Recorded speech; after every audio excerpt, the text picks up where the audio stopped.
যারা আলেমকে ভালোবেসেছে, আলেমদের সোহবতে থেকেছে, আলেমদের জীবন অনুযায়ী ওলামাদের মতো চলেছে, তারাই আলেমদের সঙ্গে নবীদের সাথে আল্লাহর জান্নাতে চলে যাবে। বলুন না সুবহানাল্লাহ। সেজন্য শুধু আলেমকে ভালোবাসি, বক্তাকে ভালোবাসি, হুজুরকে ভালোবাসি, আমার ইমাম সাহেবকে ভালোবাসি, এই ভালোবাসাটা মুখে বললে প্রমাণ হবে না। সেই কিয়ামতের দিন হাসরের ময়দানে আল্লাহ তাআলা যেদিন বিচারের মালিক হবে, বিচারের মালিক কে হবে? আল্লাহ। প্রত্যেক নামাজে পড়েন না, মালিকি ইয়াউমিদ্দিন,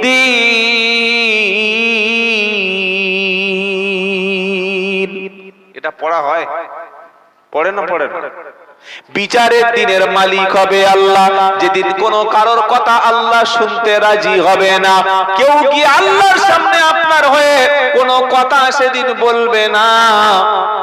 যে যেমন আমল করেছে সে তেমন, জোরে বলেন, ফাকাইফা ইদা জামাআনাহুম লিয়াউমিল লা রাইবা ফীহি ওয়া উফিয়াত কুল্লু নাফসিম মা কাসাবাত ওয়া হুম লা ইযলামুন।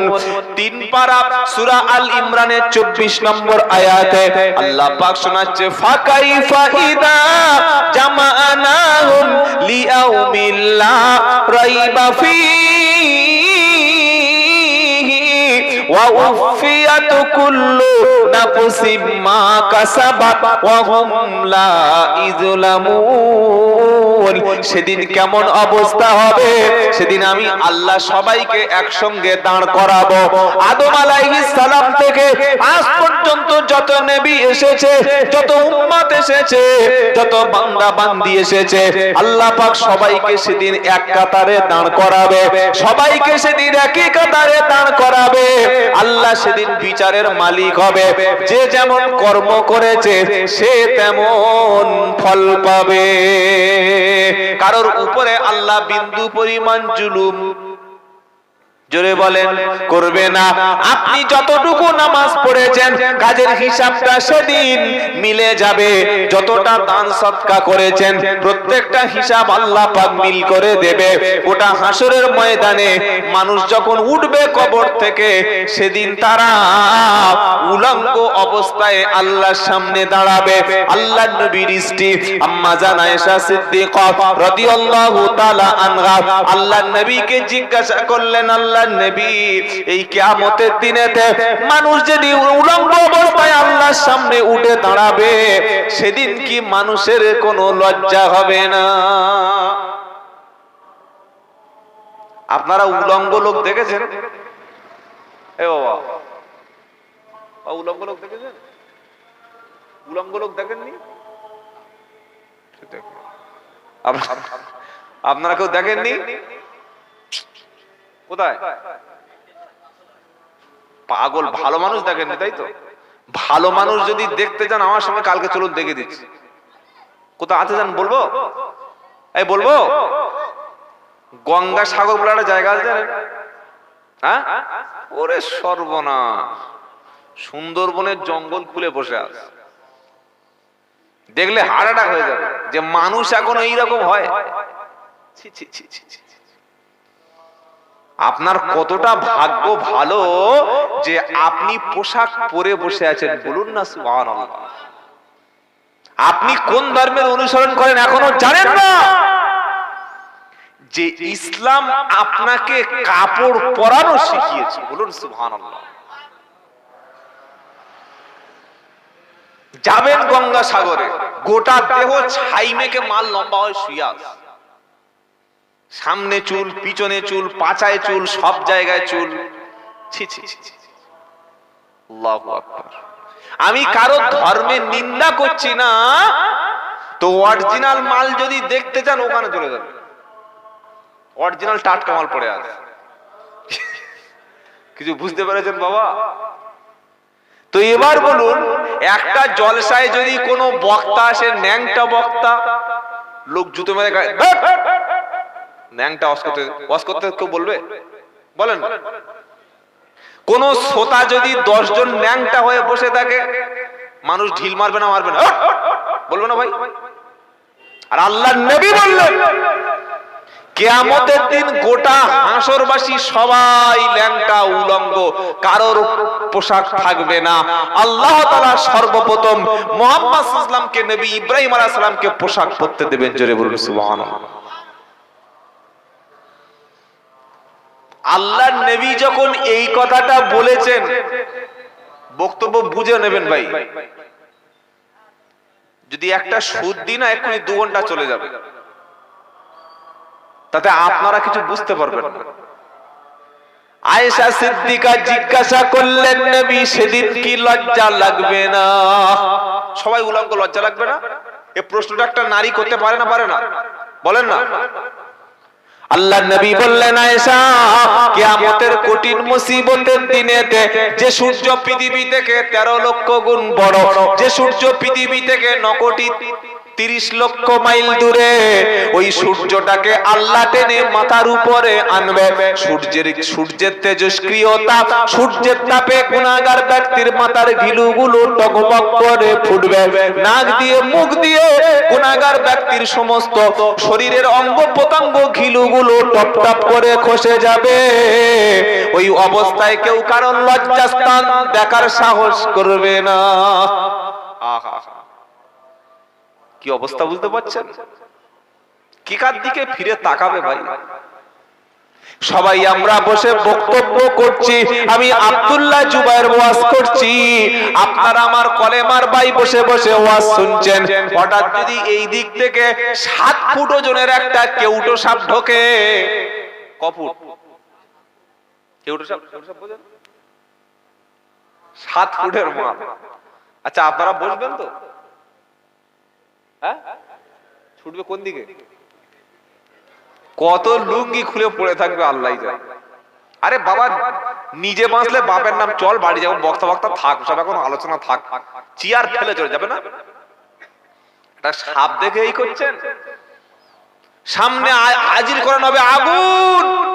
আল্লাহ, কি বিশাল আগুন! নবী বললেন, আয়েশা রে, সেই কিয়ামতের দিনে কেউ কারোর দিকে তাকানোর সাহসটুকু পাবে না। প্রত্যেক বান্দা বলবে নাফসি নাফসি। আদম আলাইহিস সালাম বলবে নাফসি নাফসি। আল্লাহ তাআলা বান্দাকে কবর থেকে যখন উলঙ্গ ভাবে তুলবে, মানুষ সেদিন পঙ্গপালের মতো ছুটে সর্বপ্রথম নবী আদম আলাইহিস সালামের কাছে যাবে, গিয়ে চিনতে পেরে যাবে ইনি হলেন আমাদের আব্বা। আমাদের বাপের নাম কি? বলুন না। আদম আলাইহিস সালাম, সমস্ত মানুষের পিতা। বলুন সুবহানাল্লাহ। মানুষ এসছে আদম থেকে, আর ডারউইনের থিওরি বাচ্চাদের পড়ানো হচ্ছে মানুষ এসছে বাঁদর থেকে। আমি বলি ভাই, যারা বলছিস মানুষ বাঁদর থেকে এসছে, তার মানে তোরা বাঁদরের বাচ্চা। কি তাই তো? বুঝতে পারছেন? ইনি যদি বলে মানুষের, আমার আব্বা মানুষ, তাহলে উনি মানুষের বাচ্চা। আর আমি যদি বলি আমার আব্বা বাঁদর, তাহলে আমি কিসের বাচ্চা? বাঁদরের বাচ্চা। তো ডারউইনের মতবাদ হলো মানুষ এসছে বাঁদর থেকে, তাহলে ডারউইন বাঁদরের বাচ্চা, তাই তো? আর আমরা মুসলমানরা, আমাদের বিশ্বাস কি? ইয়া আইয়ুহান নাসুত্তাকু রাব্বাকুম, ইয়া আইয়ুহান নাসুত্তাকু রাব্বাকুমুল্লাযী খালাকাকুম মিন নাফসিন ওয়াহিদা ওয়া খালাকা মিনহা যাওজাহা ওয়া বাসসা মিনহুমা রিজালান কাসীরান ওয়া নিসা ওয়াত্তাকুল্লাহাল্লাযী তাসাআলুনা বিহি ওয়াল আরহাম ইন্নাল্লাহা কানা আলাইকুম রাকীবা। এই ইমানদার মুসলমানের ছেলেরা, বইতে তোমার বাপকে তোমার নবীকে বাঁদর বানিয়ে দেওয়া হচ্ছে। যদি কোনো বাচ্চা বাড়িতে এসে বলে আব্বু, বললে কি তুমি বাঁদরের বাচ্চা, ওর বাপ থাপড়াবে না? এই বেয়াদব, এই শিখে এসেছিস? বলবে না? বলবে না। কিন্তু ওকে তো বইতে পড়িয়ে দেওয়া হয়েছে যে মানুষ এসছে বাঁদর থেকে। ডারউইনের থিওরি, মতবাদ পড়েন নাই যারা পড়াশোনা করেছে? আপনাদের সামনে কোরআন খুলেছি, সূরা নিসা। মেয়েদের জন্য আল্লাহ কোরআনে স্পেশাল একটা সূরা দিয়েছেন, এত বড় সূরা, জোরে বলুন না সুবহানাল্লাহ। এই সূরার প্রথমে আল্লাহ শোনাচ্ছে, ইয়া আইয়ুহান নাসুত্তাকু রাব্বাকুমুল্লাযী খালাকাকুম মিন নাফসিন ওয়াহিদা ওয়া খালাকা মিনহা যাওজাহা ওয়া বাত্তা মিনহুমা রিজালান কাসীরান ওয়া নিসাআ। হে মানুষ, আল্লাহকে ভয় করো। কাকে? জোরে বলুন না, আল্লাহকে ভয় করো। ইয়া আইয়ুহান নাসুত্তাকু রাব্বাকুমুল্লাযী খালাকাকুম মিন নাফসিন ওয়াহিদা। আল্লাহকে ভয় করো যে আল্লাহ তোমাকে একজন ব্যক্তি হতে তৈরি করেছে। জোরে বলুন। তিনি কে? বাঁদর, তাই তো? এই বলে হ্যাঁ। কে? আদম আলাইহিস সালাম, আমাদের সবার পিতা। বলুন না সুবহানাল্লাহ। এরপরে আল্লাহ কি বলছে? আমি কোরআন খুলে আপনাদের বলছি। ওয়া খালাকা, আল্লাহ বলছে আদমকে বানিয়েছি, তোমরা সবাই এসছো আদম থেকে। তারপরে ওয়া খালাকা মিনহা যাওজাহা। আদম ছিল, তার স্ত্রী ছিল, নাম কি বলেন? হাওয়া আলাইহিস সালাম। সুবহানাল্লাহ। বক্তব্য একটা একটা করে শুনে নিয়ে যাবে, তা না হলে যদি বলি ওরা হয়ে জানেরা, আমার আব্বা জানেরা, ও জানেরা, কেমন লাগলো? ভালো লাগলো? গলা শুনে মনে হচ্ছে দারুণ হেড়ে মা। আচ্ছা ভাই, আপনাদের গ্রামে হকার যায়? হকার যায় না? লোহা বেচবে গো, ছাগল বেচবে গো, মাছ আছে গো, বলে না? বলে না? আর যারা দোকানে বসে বড় বড় দোকানদার মাল বিক্রি করে, ওরা চিল্লায় আমার দোকানে ও মাল আছে গো, নিয়ে যাও, বলে নাকি? ওরা চুপচাপ বসে আছে, একটা একটা করে মাল লিস্ট করে, কাস্টমারকে দেয়, ক্যাশ টাকা নেয়, অথবা ফোন পে গুগল পে করে নেয়। আপনারা কি বলতে বলেন? তো যার কাছে মাল নাই হো হো করে চিল্লাচ্ছে। একটা একটা করে বোঝেন, আমাদের বই থেকে পড়ানো হচ্ছে মানুষ বাঁদর থেকে, কিন্তু আপনি তো মুসলমান। আপনার ছেলেকে সূরা নিসা শিক্ষাটা দেবেন মানুষ বাঁদর থেকে নয়। আল্লাহ বলছে মানুষ এসছে আদম থেকে। জোরে বলুন সুবহানাল্লাহ। ওয়া খালাকা মিনহা যাওজাহা। আদম আলাইহিস সালামকে আল্লাহ পাক বলছে আদম তৈরি করার পরে আমি আল্লাহ আদমের স্ত্রী বানিয়েছি, আদমের স্ত্রীকে তার সাথী হিসাবে বানিয়েছি। ওয়া বাত্তা মিনহুমা রিজালান কাসীরা ওয়া নিসা। আমি আল্লাহ আদম এবং হাওয়া প্রথমে বানালাম একজন, তাকে তার সাথী বানিয়ে দিলাম তার স্ত্রীকে। দুজনে যখন শারীরিক মিলন করলো, আমি আল্লাহ আদম এবং হাওয়া থেকে lakh lakh billion trillion crore crore unlimited নারী এবং পুরুষ বানিয়েলাম। পৃথিবীতে কত মানুষ আছে বাবা? কত? প্রায় 750 কোটি। এই প্রত্যেক মানুষের আদি পিতার নাম হচ্ছে আদম আলাইহিস সালাম। বলুন সুবহানাল্লাহ। এটা যেন বিশ্বাস থাকে, এটা যেন মনে থাকে। আল্লাহ পাক এবার বলছেন ওয়াত্তাকুল্লাহ, আল্লাহকে ভয় করো। কাকে? আল্লাহকে ভয় করো। তো এই আদম আলাইহিস সালাম হচ্ছে প্রথম নবী আর প্রথম মানুষ। আদম আলাইহিস সালামের আগে পৃথিবীতে কোনো মানুষ ছিল না। অনেকে মনে করে ইসলাম 1400 বছরের ধর্ম। ভাই এটা ভুল। সবচাইতে সনাতনী, সবচাইতে পুরাতন ধর্মের নাম হচ্ছে ইসলাম ধর্ম। বলুন সুবহানাল্লাহ। নবী মুহাম্মদ সাল্লাল্লাহু আলাইহি ওয়াসাল্লাম তিনি ইসলাম ধর্ম শুরু করেছেন, ইসলাম ধর্মের প্রবর্তক তিনি ইসলাম ধর্মকে মানুষের কাছে প্রেজেন্টেশন করেছেন। ব্যাপারটা না, আল্লাহর নবী ছিলেন প্রচারক। ইসলাম ধর্ম শুরু হয়েছে পৃথিবীর শুরু থেকে, অর্থাৎ আদম আলাইহিস সালাম প্রথম নবী, আর সেখান থেকে ইসলাম আছে কিয়ামত পর্যন্ত থাকবে। সুবহানাল্লাহ বলবেন না? অনেক মূর্খ বলে, বইতে লিখে দেয় যে মুহাম্মদ সাল্লাল্লাহু আলাইহি ওয়াসাল্লাম ইসলাম ধর্মের প্রবর্তক। নো, মুহাম্মদ সাল্লাল্লাহু আলাইহি ওয়াসাল্লাম ইসলাম ধর্ম তৈরি করেনি, বরং ইসলাম ধর্মের প্রচারক, এবং তাকে দিয়ে আল্লাহ ইসলামকে কমপ্লিট করেছেন। জোরে বলে, কথা মনে থাকবে ভাই। তো আল্লাহ তাআলা এই আদম আলাইহিস সালামকে হাসরের ময়দানে সমস্ত মানুষেরা বলবে যে আমরা আর দাঁড়াতে পারছি না। মানুষেরা ছুটে ছুটে নবী আদম আলাইহিস সালামের কাছে গিয়ে বলবে, হে আমাদের পিতা, আপনি তো আবুল বাশার, আপনি আল্লাহর কাছে আমাদের জন্য একটু বলুন, আল্লাহ পাক যেন আমাদের বিচারটা শুরু করে। হাসরের ময়দানে আমরা সহ্য করতে পারছি না, আমরা দাঁড়াতে পারছি না, আমরা সবর করতে পারছি না, আল্লাহর কাছে বলুন, আল্লাহ তাআলা যেন আমাদের বিচারটুকু এবার শুরু করে দেয়। জান্নাত জাহান্নামে পরে, আগে বিচারটা শুরু করুক, আগে দেখি আমাদের কপালে কি লেখা আছে। বুঝলেন? আদম আলাইহিস সালাম সেদিন বলবেন, আমি আজকের আল্লাহর সামনে কোনো কথা বলতে পারবো? জোরে বলেন না। কেন? কি কারণে? আপনি তো আদম আলাইহিস সালাম, কেন কথা বলতে পারবেন না? কি সমস্যা কিছু বুঝতে পারলাম না।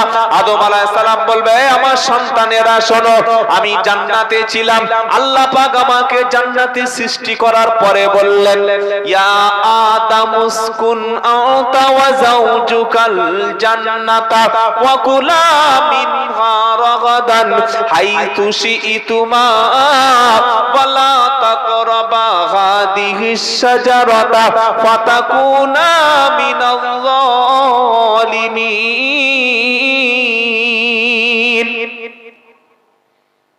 ওয়া কুল্লা ইয়া আদম উসকুন আনতা, আমি আল্লাহ জান্নাতে আদমকে বললাম তুমি জান্নাতে বাস করো, আর তোমার স্ত্রীকে নিয়ে দুজনে সুখে বাস করো। সুবহানাল্লাহ বলতে ইচ্ছা করে? যেটা খুশি সেটা খাও, যেদিকে খুশি সেদিকে যাও, যেখানে খুশি সেখানে বসো। ওই দূরে একটা গাছ দেখা যাচ্ছে, নিষিদ্ধ গাছ, ওই গাছের কাছে যেন তুমি কখনো যাবে না। যদি ভুল করে যাও, অবস্থা কি হবে বাবা? ওই গাছের ফল খেলে কি হবে কেউ বলতে পারবেন? অবস্থা খারাপ হবে, কাপড় খুলে পড়ে যাবে। আল্লাহ বলেছে কোরআনে, গাছের কাছে যখন গেল তিনটি শাস্তি আদম এবং হাওয়া পেল। এক নম্বর হলো শরীর থেকে পোশাক সব খুলে পড়ে গেল। দুই নম্বর, স্বামী স্ত্রী দুজনে বিচ্ছেদ হয়ে গেল। আর তিন নম্বর হলো জান্নাতের মতো সুখের ঘরটা সেদিন হারিয়ে গেল। কি হলো?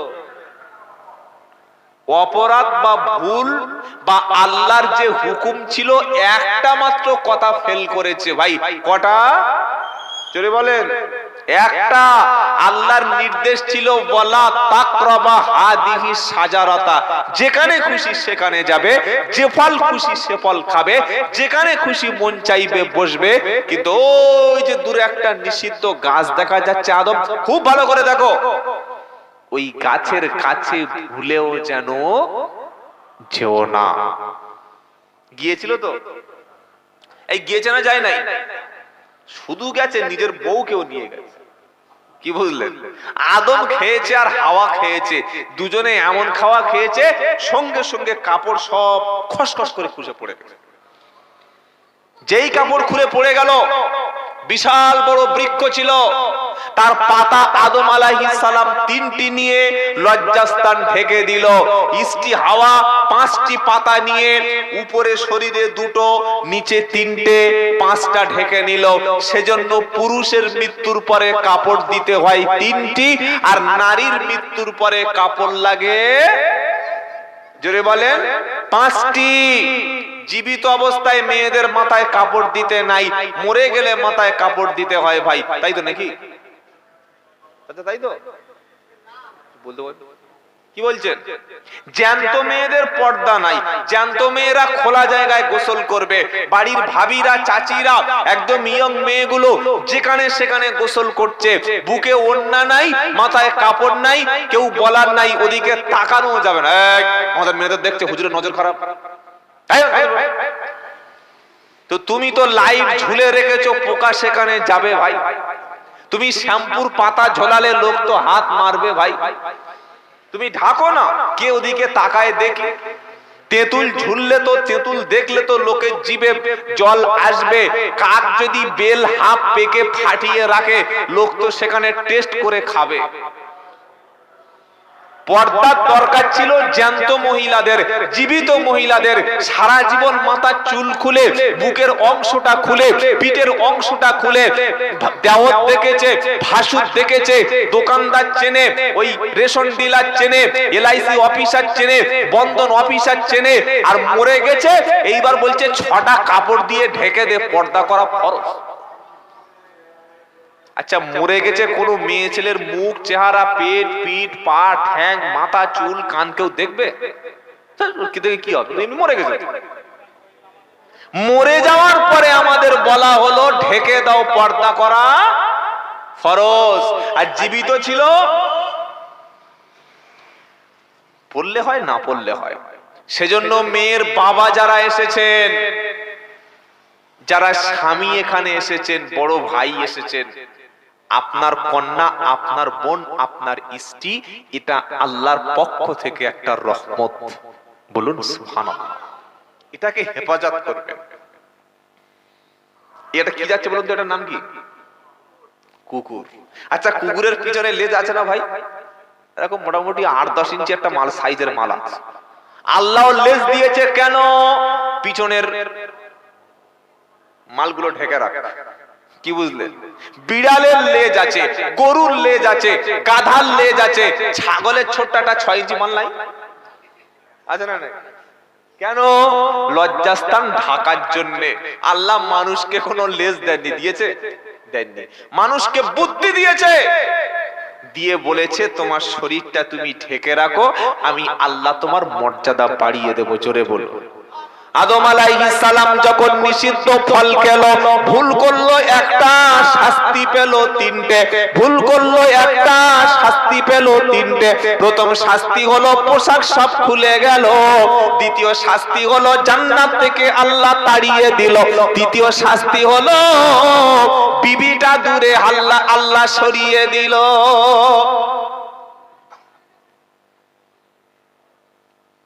আল্লাহ উম্মতকে নিষেধ করেছিল মদ খাবি না, উম্মতকে নিষেধ করেছিল সুদ খাবি না, উম্মতকে নিষেধ করেছিল জেনা করবি না।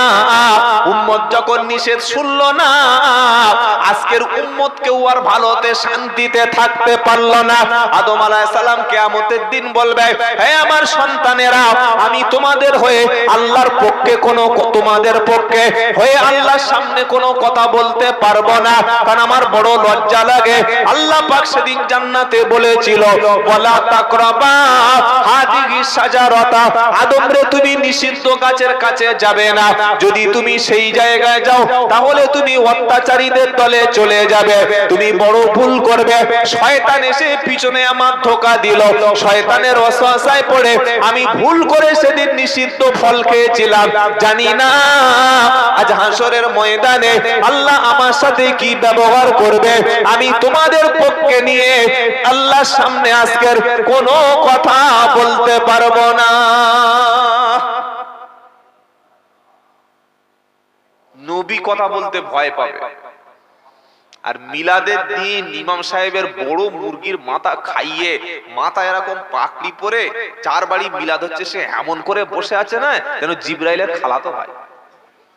কি বললেন? ইমাম সাহেব দোয়া করছে, রব্বানা যালামনা আনফুসানা ওয়া ইল্লাম তাগফির লানা ওয়া তারহামনা লানাকুনান্না মিনাল খাসিরিন। এই দোয়াটা ইমাম সাহেব করছে, আর ইমামের চোখের পানি, নাক ভিজে, কপাল একদম, দাড়ি ভিজে, এখানে 1.5 কাঠা জায়গা ভিজে গেছে। ফেরেশতা চলে আসছে, এসে বলছে বাপ মরেছে। কার মরেছে? বাপ কার মরেছে? যার পাশে বসে আছে তার বাপ মরেছে।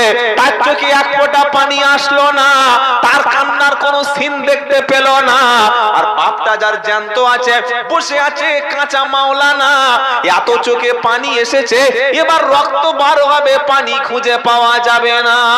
জামা 1.5 কাঠা ভিজে গেল, যার বাপ মরে গেল, সে খালি বলছে হুজুর দোয়াটা শর্টে করো, এত লোক দোয়া এসে যাচ্ছে, শালপাতা কম পড়বে। কি বলছি না বলেন? ওইরকম লম্বা দোয়া যদি ধরে, লোক ছুটে আসবে না? এত লম্বা 15 মিনিট দোয়া করছে। বাড়িতে যে বসলে, চল চল বিরিয়ানি দেবে, চল। বাড়ি থেকে বিড়ি ফিড়ি খেয়ে রাস্তায় পেশাব করে মুছে নিয়ে চলে এসেছে। আল্লাহ আল্লাহ এ করে না? করে জলসায় মজলিসে বসার আদব জানো? আগে ওযু করো, কাপড়টা ঠিক করো, মাথায় টুপি দাও, মুসলমানের মতো ছাত্রের মতো বসো, আর কোরআন হাদিস শুনে নিজের জীবনটা পাল্টাও। বলুন সুবহানাল্লাহ। বিড়ি খেতে খেতে এসে দরুদ শরীফ পড়ছে, আল্লাহুম্মা সাল্লি আলা। এই বিড়ি করে দরুদ মদিনায় পৌঁছাবে? এই বাবাজিরা বলুন না, বিড়ি করে দরুদ কখনো মদিনায় পৌঁছায় না। ইমানদার মুমিন ব্যক্তি, ইমানদার আল্লাহর নামাজি পরেশগার ব্যক্তির দরুদটা আল্লাহর নবীর কানে পৌঁছে দেওয়া হয়। জোরে বলুন সুবহানাল্লাহ।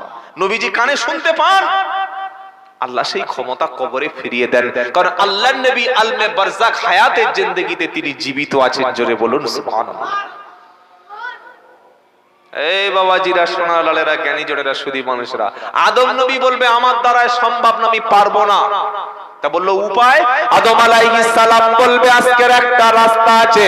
দ্বিতীয় আদম যাকে বলা হয় তার নাম হচ্ছে নূহ আলাইহিস সালাম।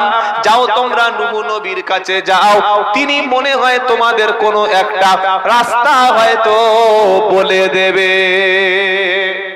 কোন নবী বাবা? নূহ আলাইহিস সালাম। সবচাইতে বেশি যিনি বেঁচে ছিলেন আদম নবীর পরে, নূহ আলাইহিস সালাম। তার ছেলে কিন্তু কাফের ছিল। কি ছিল?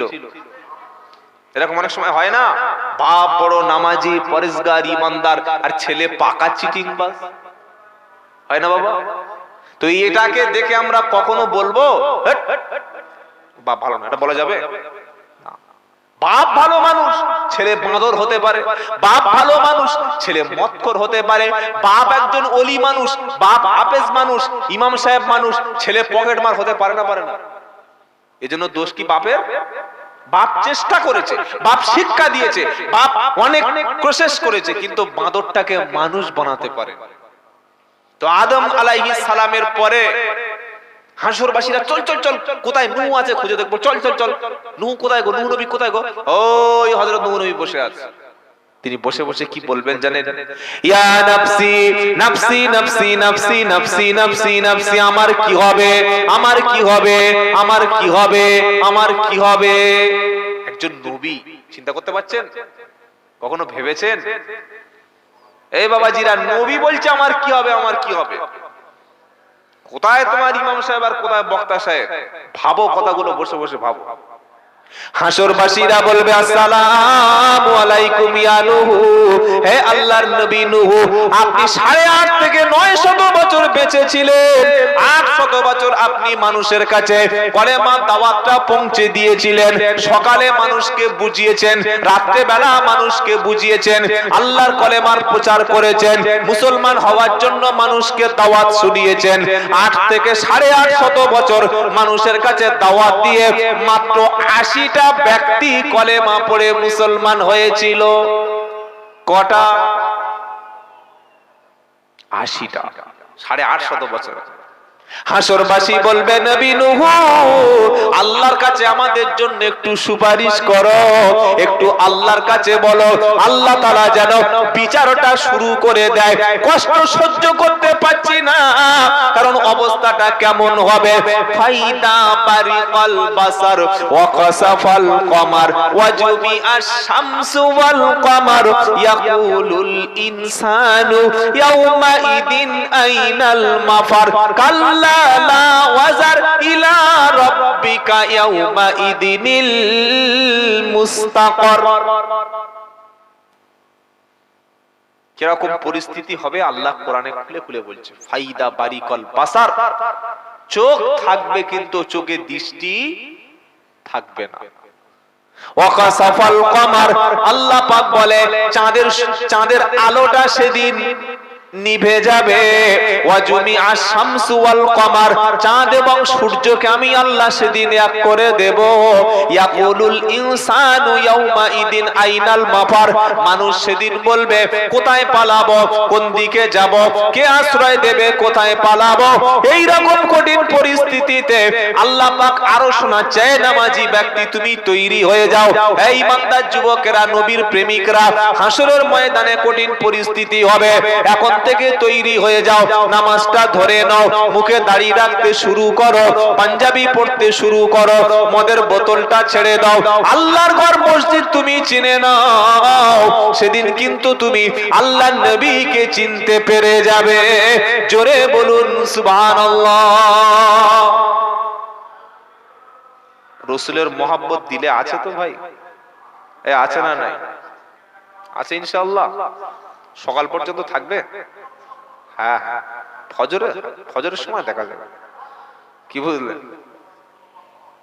খালি গজলের সময় খুব সুদ দিচ্ছে জানেন।